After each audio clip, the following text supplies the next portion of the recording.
The first person to realize the family lunch had gone terribly wrong was Catherine. Charlotte had been quiet for almost 20 minutes. Too quiet. She barely touched her food. She avoided looking across the table. And every time Camilla spoke, Charlotte's expression tightened just slightly. William noticed too. But before either parent could ask what was wrong, Camilla smiled toward Charlotte and made what she believed was a harmless comment. "You know, I'm still your grandmother in my own way." Charlotte placed her fork down. The room went silent. Then she answered, "No, you're not." Charles stopped moving. Camilla stared at her. William immediately said Charlotte's name in warning. But Charlotte was not finished. "My grandmother was Diana." Charles's face changed. Camilla looked down. Catherine reached toward her daughter, but Charlotte pushed her chair backward and stood. Then came the sentence nobody inside Windsor expected. "I'm tired of everyone pretending I have to call people family just because the palace wants everything to look comfortable." And with that, Charlotte walked out. But that was not the moment that truly shattered the afternoon. Because when William followed her, Charlotte handed him a document she had discovered 2 days earlier, a new private family protocol. And inside that document, palace advisors had officially described Camilla as grandmother to the Prince and Princess of Wales's children. Charlotte had not been asked. William had not approved that wording. Catherine had never seen it. And according to Charlotte, somebody had already used it in briefing material prepared for an upcoming royal documentary. What began as an emotional argument over one word was about to expose something much bigger. The palace had been quietly rewriting the language used to describe the royal family, and Charlotte believed Diana was being edited out. The trouble had started almost a month earlier. A documentary team was preparing a major program marking the history of royal family life across 3 generations. The project would include archive photographs, old speeches, private family stories approved for release, and new interviews with selected members of the royal family. Charles liked the idea. William was cautious. Catherine agreed to limited participation. Camilla had no objection. Charlotte initially wanted nothing to do with it. She disliked being discussed, as though her childhood already belonged to history. But the documentary was not supposed to focus heavily on her. At least that was what she had been told. Then one of her staff received a briefing document. The document was designed to help producers understand family relationships. Most of it was ordinary. Charles, grandfather. Diana, paternal grandmother, deceased. Catherine's parents, maternal grandparents. Then another line appeared. Queen Camilla, paternal step-grandmother and active royal grandmother figure. Charlotte noticed it immediately. She asked who wrote it. Her aide did not know. She requested the full document. That was when she found the second version. In the revised copy, step-grandmother had disappeared. The wording now simply said, Queen Camilla, grandmother. Charlotte stared at it. She asked whether William had approved the change. No record showed that he had. Had Catherine? No. Had Camilla requested it? Nobody knew.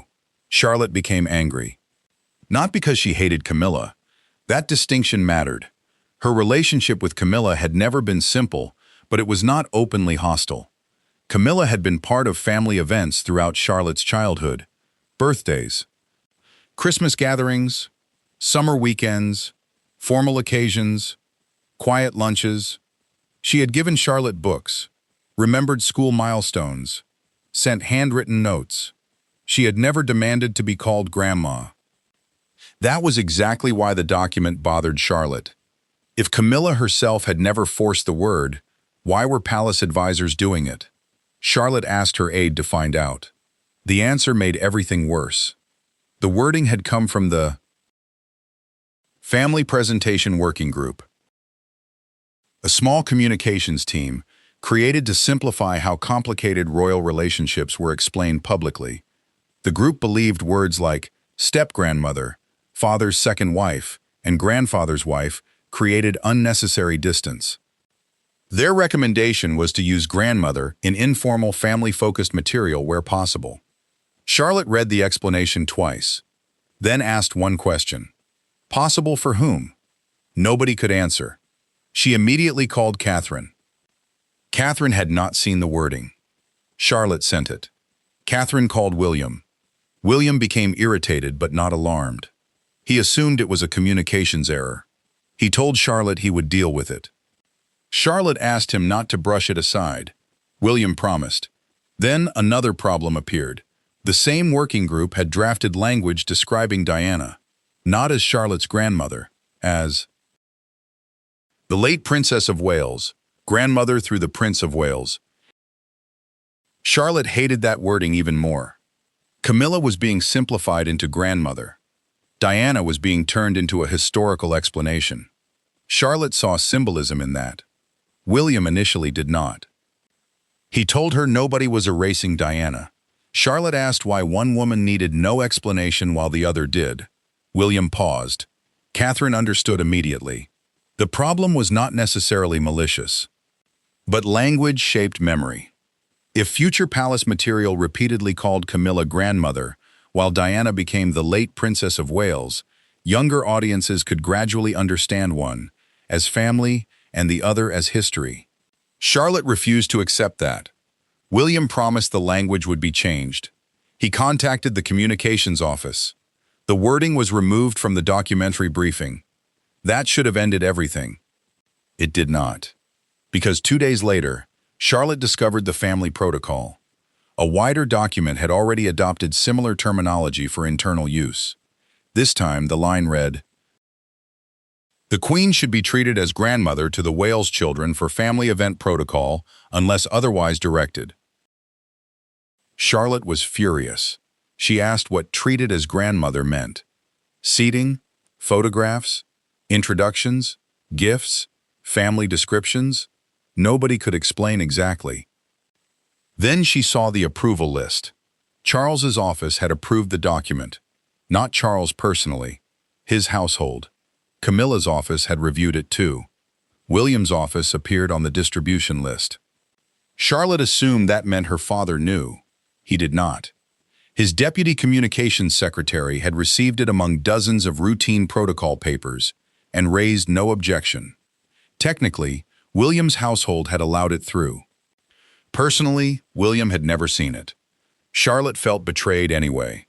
She believed adults had once again made decisions about Diana's place in her life without asking her. That emotional frustration followed her into the family lunch. And when Camilla casually referred to herself as a grandmother in her own way, Charlotte heard not a kind remark. She heard the document, the wording, the protocol, the quiet administrative attempt to define the relationship for her. That was why she snapped. William found her in a private corridor.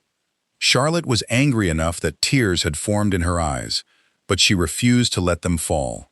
William asked what she thought she was doing. Charlotte handed him the protocol. "Did you approve this?" William read the page. "No. Your office did." "That isn't the same thing." Charlotte laughed bitterly. "It always becomes the same thing after." William asked what she meant. Things happened around the palace through advisors. Then, once they became normal, everyone said nobody meant anything by them. A photograph placement, a title, a seating arrangement, a sentence in a documentary, one line in a protocol. Each looked small. Together, they shaped what people believed. William looked down at the document again. Charlotte said she would not allow Diana to become a footnote in her own family, simply because Camilla was alive and easier for the palace to present. William told her nobody was replacing Diana. Charlotte asked, "Then why not write both properly?" That question stopped him. Back in the dining room, Charles was furious, not only at Charlotte, at William. He believed William and Catherine had allowed resentment surrounding Diana to influence the children. Catherine rejected that immediately. Charlotte had formed her own opinion. Charles said children did not form opinions in a vacuum. Anne had been silent until then. Now she intervened. "Charlotte isn't a child." Charles looked toward her. Anne continued. "If the palace was writing documents defining Charlotte's family relationships, perhaps Charlotte deserved to know." Camilla still had not spoken. Charles asked whether she knew about the family protocol. Camilla said her office had seen it. Catherine looked surprised. You approved it? Camilla hesitated. Her communications secretary had approved it. Camilla remembered a general discussion about simplifying family language, but not the exact sentence involving Charlotte. Charles asked whether she agreed with the principle. Camilla answered carefully. She had never expected William's children to treat her exactly as they treated Diana. She also did not want to be described forever like a stranger. That was honest. Catherine understood. Anne did too. But Catherine said there was a difference between acknowledging Camilla's family role and assigning the word grandmother without consent. Charles became irritated. Consent? For a family word? Catherine looked directly at him. Yes. That surprised him. She explained. Family titles carried emotional meaning. A child could call someone grandma, nana, by their first name, something else. Those relationships developed naturally. Palace communications should not manufacture them. Anne nodded. Camilla looked down again. Charles still believed Charlotte's behavior was unacceptable. Catherine agreed with that part. Charlotte could object. She could not humiliate Camilla at the table. William returned. He said Charlotte wanted to be alone. Charles asked whether she had apologized.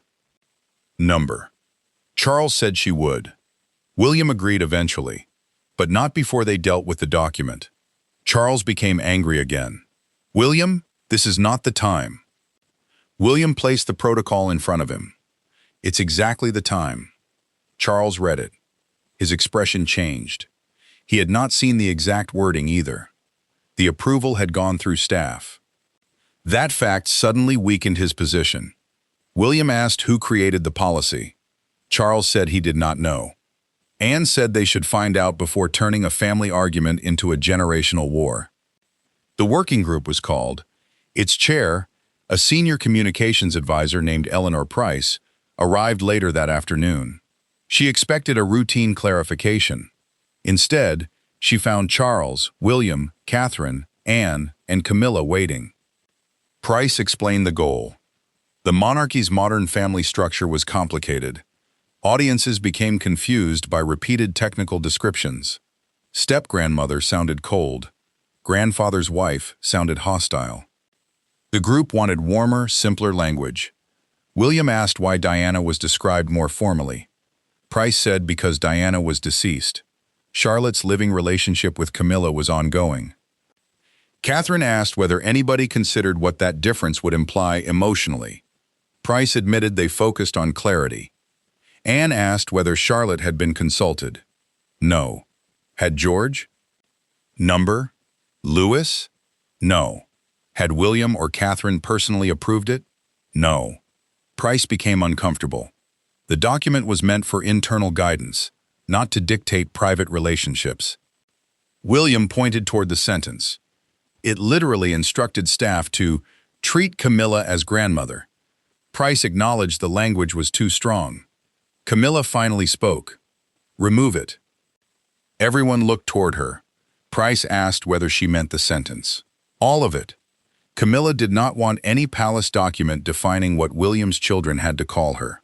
Charles asked if she was sure. Camilla said yes. Then she asked for the documentary materials too. If Charlotte wanted Diana described plainly as her grandmother, that should happen. William looked surprised. Camilla noticed. What did you expect me to say? He did not answer. That hurt her slightly, because it revealed something neither side liked admitting. William had assumed Camilla would defend the palace language because it elevated her. Camilla assumed William believed she wanted Diana pushed aside. Both assumptions had grown out of older family history. Catherine recognized the danger immediately. She suggested everyone stop guessing and ask Charlotte directly what she wanted. Charles objected. The family could not rewrite communications policy every time one young royal became angry. Anne said perhaps not. But if the policy described that young royal's grandmother, listening would be sensible. Charlotte was invited back. She initially refused. Catherine went to her. They spoke privately.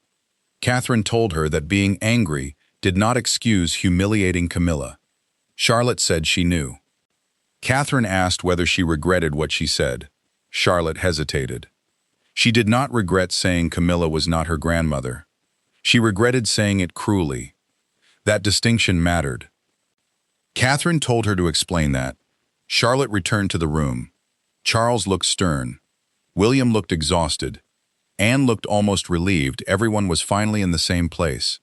Camilla looked nervous. Charlotte walked directly toward her. "I'm sorry I embarrassed you." Camilla nodded. Charlotte continued. "I shouldn't have said it like that." Charles waited. He expected more. Charlotte looked toward him. "But I'm not going to call her my grandmother if I don't feel that she is." Charles's jaw tightened. Camilla raised one hand slightly.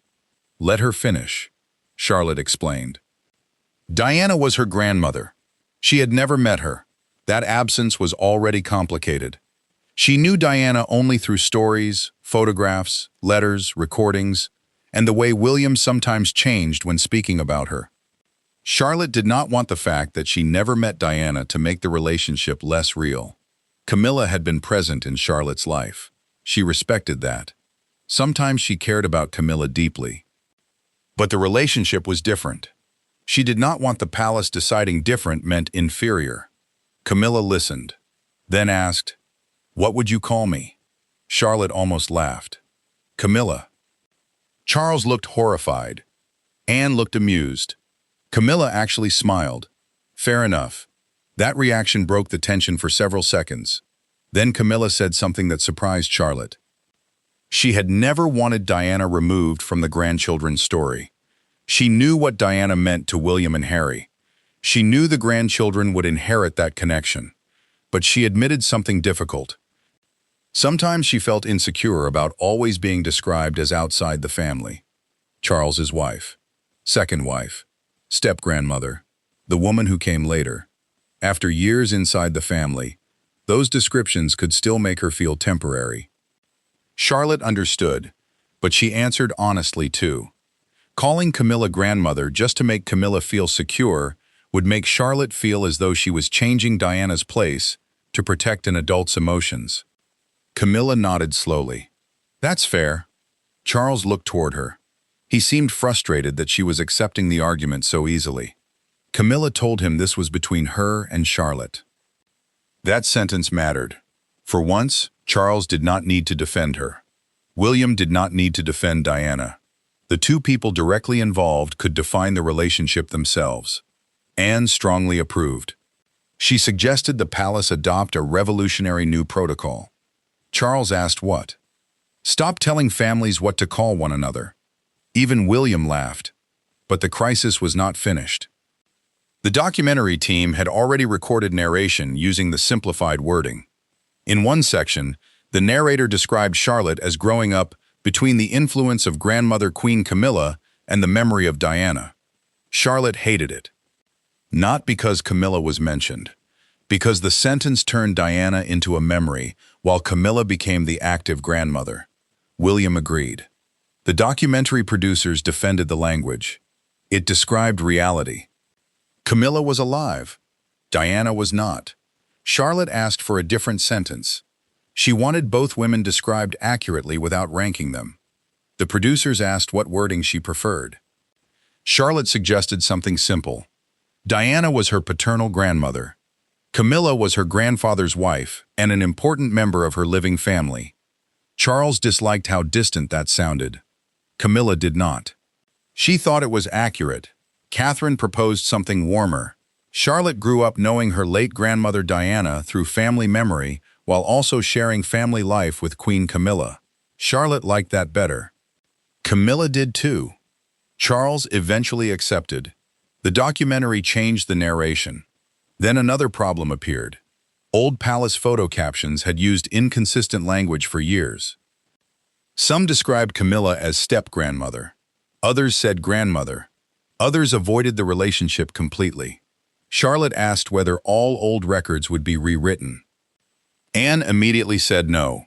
History should not be endlessly altered because present preferences changed. William agreed. Current guidance could improve. Old published material should remain as evidence of how things were described at the time. Charlotte accepted that. Then she made one more request. Diana should not always be described through William. She did not want phrases like William's late mother, Diana, every single time. Sometimes she should simply be Charlotte's grandmother, Diana, Princess of Wales. William became emotional. He hid it quickly. Catherine noticed. So did Camilla. No one commented. The language review expanded, not into another grand palace reform, but a simple communications audit. Family relationships would be described factually. No invented intimacy. No forced titles. No language designed to manufacture harmony. If a relationship was complicated, the palace did not need to pretend it was simple. That principle proved useful almost immediately. Harry's children created similar questions. How should Camilla be described relative to them? What about Catherine's parents relative to royal children? What about extended step relations? The answer became accurately, not strategically. Camilla supported that more strongly than anyone expected. She later told Charles that trying to force closeness publicly only made private closeness harder. Charles admitted he had wanted the family to look united. Camilla understood. But unity created through vocabulary was fragile. If Charlotte was made to call Camilla grandmother in public, everyone would eventually wonder whether she meant it. Better to have a relationship without the title than a title without the relationship. Charles considered that, then asked whether she truly did not mind being called Camilla. She smiled. I've been called worse. Charles almost laughed. The emotional tension between Charles and Charlotte took longer to repair. He believed she had disrespected Camilla. Charlotte believed Charles was more upset about the embarrassment than the reason behind it. They avoided each other for several days. Then Anne intervened. She invited Charlotte for tea. Charlotte immediately suspected a trap. Anne told her it was not a trap, then spent 10 minutes explaining why insulting someone publicly and disagreeing privately were not the same thing. Charlotte listened. Anne said she agreed. Charlotte had the right to define her relationship with Camilla. She did not agree Charlotte had the right to make Camilla absorb years of family history in one angry sentence at lunch. Charlotte looked down. She knew. Anne told her Charles also needed correcting. He had treated Charlotte's refusal as an attack on Camilla rather than asking why the palace document upset her. Both generations had reacted before listening. Charlotte asked whether Anne would tell Charles that. Anne said she already had. That made Charlotte smile. The next conversation between Charlotte and Charles happened privately. Charles began with an apology. That surprised her. He said he should have asked what she had seen before, assuming William and Catherine had influenced her. Charlotte accepted. Then she apologized for speaking harshly to Camilla. Charles asked whether she still refused to call Camilla grandmother. Yes. Charles looked disappointed. Charlotte explained again. Not calling Camilla grandmother did not mean rejecting her from the family. It meant the word belonged somewhere specific emotionally. Charles asked whether there was any word she would use instead. Charlotte thought. Nothing formal. Camilla was Camilla. Sometimes that was enough. Sometimes that was enough. Charles struggled with that answer, but he eventually accepted something important. His relationship with Camilla did not require his grandchildren to reproduce it exactly. Charles loved her as his wife. Charlotte could care for her differently. William could view her differently. Harry differently again. Family unity did not require emotional uniformity. That was difficult for Charles. He had spent years hoping acceptance of Camilla would eventually become complete. Perhaps in his mind, being called grandmother represented the final stage of that acceptance. Charlotte's refusal exposed the limit. Camilla could become queen. She could become part of family holidays. She could build relationships with the grandchildren. But she could not rewrite who came before her. Camilla herself understood that more easily than Charles did. One afternoon, she asked Charlotte to walk with her through the gardens. Charlotte agreed. They discussed almost everything except Diana. School, horses, books, a ridiculous family argument about a dog. Then Camilla stopped. She said she wanted Charlotte to know something. You never have to choose. Charlotte asked. Between what? Her and me. Charlotte immediately understood. Camilla continued. Diana was Charlotte's grandmother. That fact did not threaten her. If Charlotte wanted photographs of Diana in her room, keep them. If she wanted to wear Diana's jewelry one day, wear it. If she wanted to ask William about Diana, ask him. Camilla did not need Diana's place. She only hoped she had some place of her own. Charlotte became quiet, then answered, You do. Camilla looked toward her. Charlotte did not call her grandmother. She did not need to. The sentence meant more without the title. Their relationship improved after that. Not magically.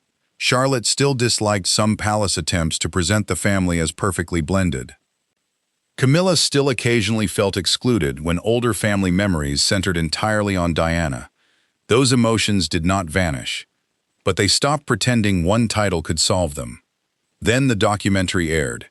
Viewers noticed the language. Diana was identified clearly as Charlotte's grandmother. Camilla was described as part of Charlotte's present family life. No forced label, no hierarchy.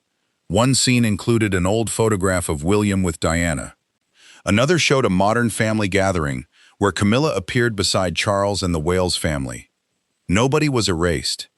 The media still tried to create conflict. Headlines claimed Charlotte had rejected Camilla.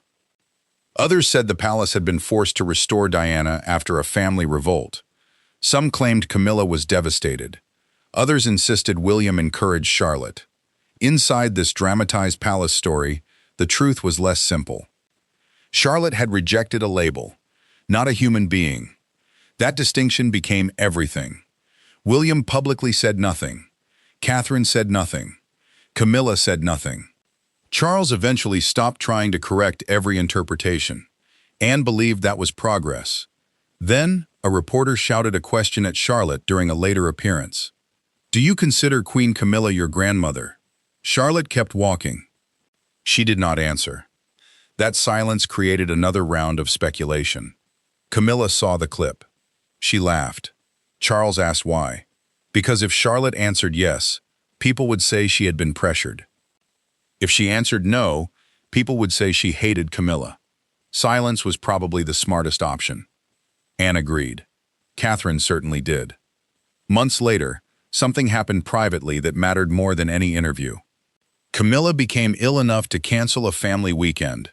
Nothing serious, but Charlotte sent flowers, not through palace staff, personally. The card simply read, Hope you feel better soon. Love, Charlotte. Camilla kept it. Charles saw it. He said nothing, because the card contained the proof he had been searching for in the wrong place. Charlotte cared. No title was required. That changed Charles too.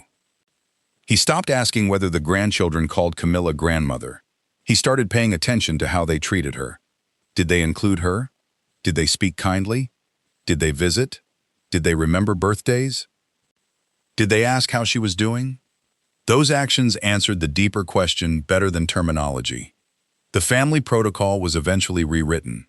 The controversial line disappeared. In its place came a simple rule. Personal family forms of address shall not be prescribed by communications guidance. Anne thought it was absurd that such a sentence ever needed writing. William agreed.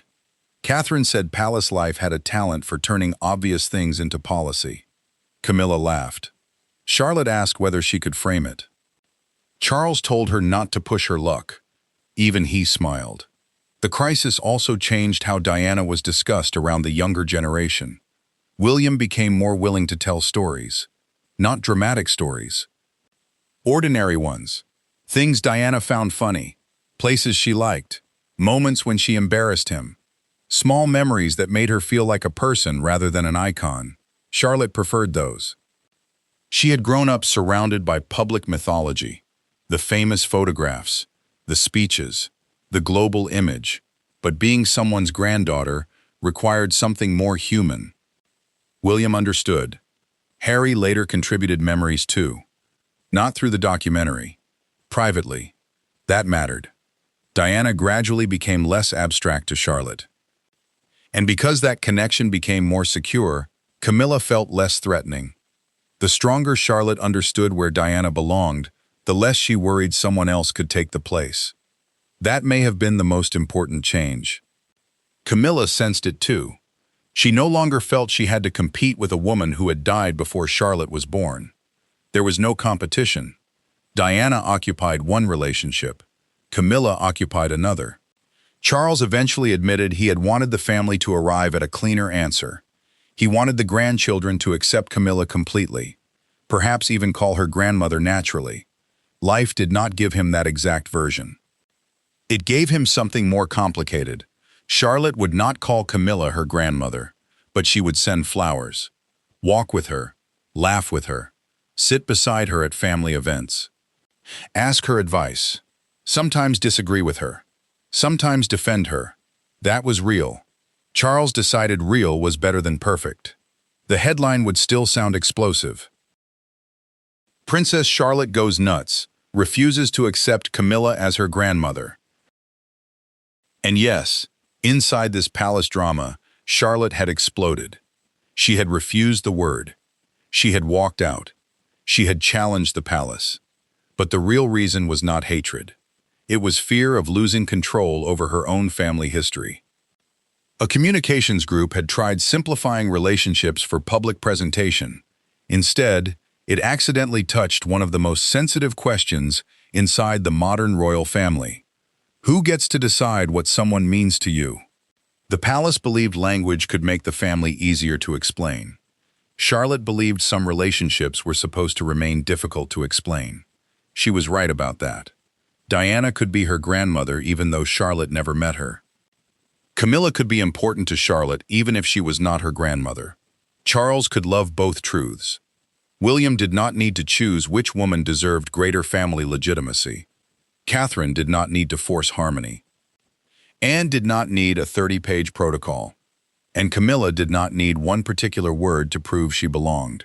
That was the final reversal. At the beginning, Charlotte believed Camilla was part of the problem.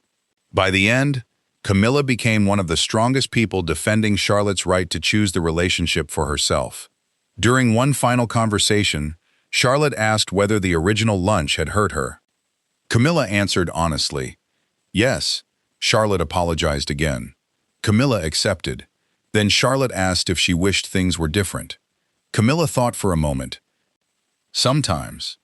Charlotte nodded. Me too. Neither explained. They did not need to. Camilla probably wished the family history carried less pain. Charlotte probably wished she had met Diana. Charles probably wished 2 generations could fit together without old wounds following them. William probably wished his mother's absence did not keep appearing in unexpected forms. But none of them could change what came before. They could only decide what happened next. And what happened next was surprisingly simple. Camilla remained Camilla. Diana remained Charlotte's grandmother. Charlotte stopped allowing palace documents to define either relationship. And Charles finally understood that refusing a title was not always the same as refusing a person. Sometimes the strongest family bond was the one nobody needed to rename.